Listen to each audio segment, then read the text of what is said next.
Ladies and gentlemen, welcome back to the analysis of YOLENO TV. I hope you're well from whatever you're watching this channel.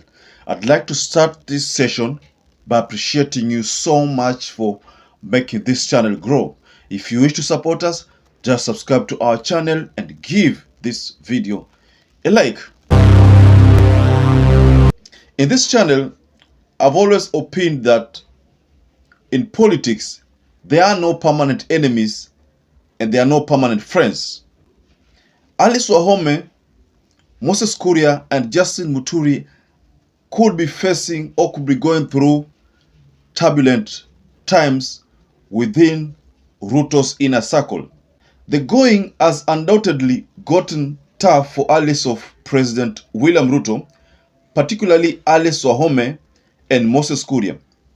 The two politicians, according to the information we have, is that they were known for their fierce support of Ruto and their strong presence in the UDA party.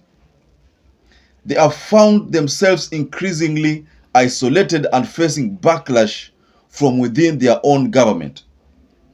So the case of Moses Kuria, for instance, lately, if you look at the activities which have been assigned to Moses Kuria, all of them are local.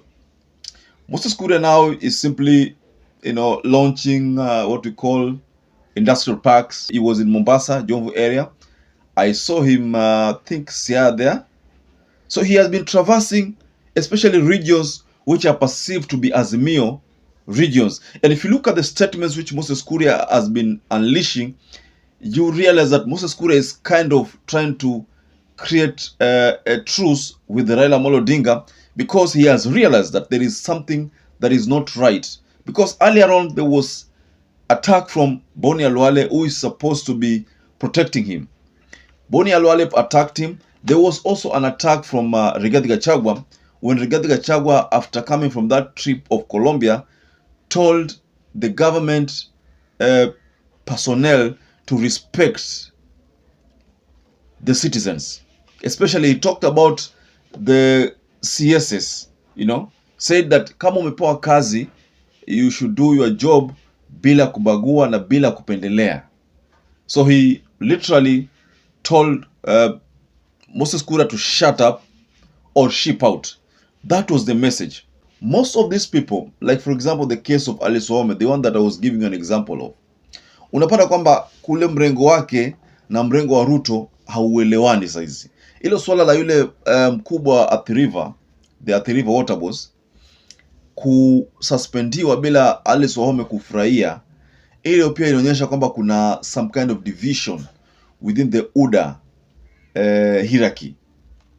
So that's why I started by saying that the going is getting tougher for those three allies. And I talked about Moses Kuria, I've talked about Alice Wahome. So there are people who have reacted to this allegation of a looming fallout within UDA by saying that, like, there's someone by the name Muchai Engineer who said, all these are not news. We knew this will happen, Nabado. Things will unroll. Ju MOU was not signed. Wakikuyu shikaneni. Why can't leaders come out in unity and send one statement to the country? What is this they are fearing? Uoga mingi, it's too early.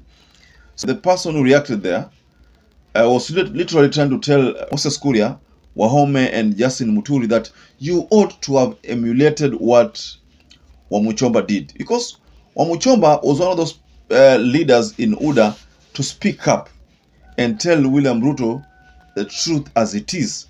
That was in somewhere there early April, March, April there, when there was this debate of a finance act, finance bill, where the first time it was brought, and Wamuchomba talked about the people she leads kwamba hawataki yo finance bill.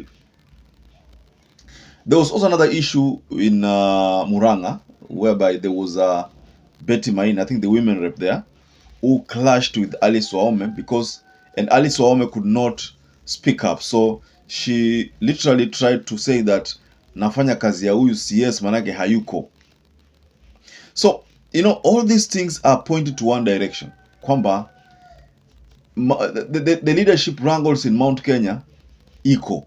And that's why you find that someone said that the election that will be conducted, I think in December, the UDA elections, will expose these wrangles between the Mount Kenya and the Rift Valley. Because that time, Gachagua would want to have people early to him take over the leadership positions of UDA.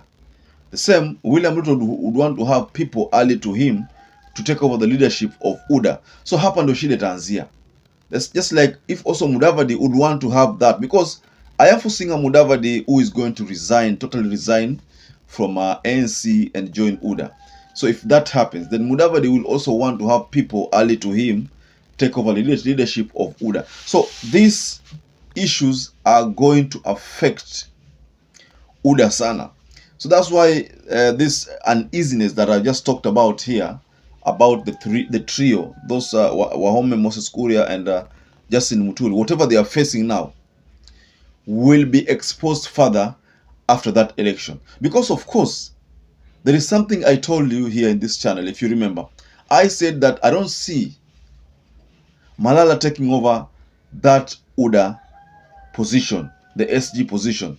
Remind you, is just there in his capacity as an interim SG. Now, should elections be held, I don't think Malala is going to survive. I just looking at a scenario where by now, Gachagua will want to have an SG who comes from Mount Kenya.